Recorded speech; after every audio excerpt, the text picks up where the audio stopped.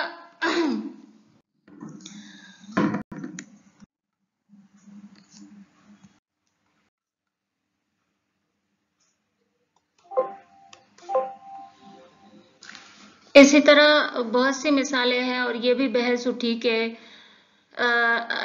اصل مرتبہ کیا ہے، اور بہت سے تذکروں میں اس پر بحث کی گئی.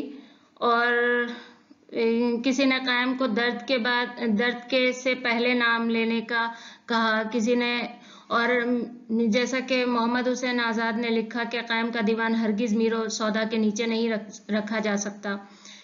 اس کے علاوہ شاعری کے علاوہ قائم کا ایک اہم کارنامہ مخزن نکات بھی ہے. ظاہر ہے کہ یہ بھی ایک تفصیلی مضمون کا متقاضی ہے جس میں مخزن نکات کی اہمیت و افادیت پر روشنی ڈالے جائے. یہاں پر میں صرف وقت کی قلت کے سبب ایک قائم کی شہرت سے ریلیٹڈ ایک قول ہے، اس کو یہاں پہ دہراؤں گی کہ بقول محمد حسین آزاد ان کا دیوان ہرگز میر و مرزا کے دیوان کے نیچے نہیں رکھ سکتے، مگر کیا کیجیے قبول عام کچھ اور شے ہے. حالانکہ اس تعلق سے کسی نے بڑی دلچسپ بات لکھی ہے کہ یہ سچ ہے کہ برگد ایک ایسا درخت ہے جو بے پناہ سائے رکھتا ہے، نتیجے میں اس کے سائے میں تناور درخت بھی پوری طرح نشوونما نہیں پاتا. قائم چاند پوری بھی سودا اور میر کے برگدی زمانے میں پیدا ہوئے اور اپنی تمام تر ذہانت اور شعری اعتبار سے تخلیقی امکانات کے باوجود اس برگدی سائے کے شکار ہوئے. چنانچہ ان کی تخلیقی جہاد کا چہرہ بشرا پوری طرح ادب کے منظرنامے پر نہ آ سکا. اس کے باوجود اس نوع کے اشعار ہمارے آپ کے ذہنوں میں آج بھی محفوظ ہیں. قائم کی شاعری کا ثبوت فراہم کرتے ہیں کہ نہ دل بھرا ہے نہ اب نم رہا ہے آنکھوں میں، کبھو جو روئے تھے خون جم رہا ہے آنکھوں میں، یا قسمت تو دیکھ ٹوٹی ہے جا کر کہاں کمن، کچھ دور اپنے ہاتھ سے جب بام رہ گیا. بہت شکریہ.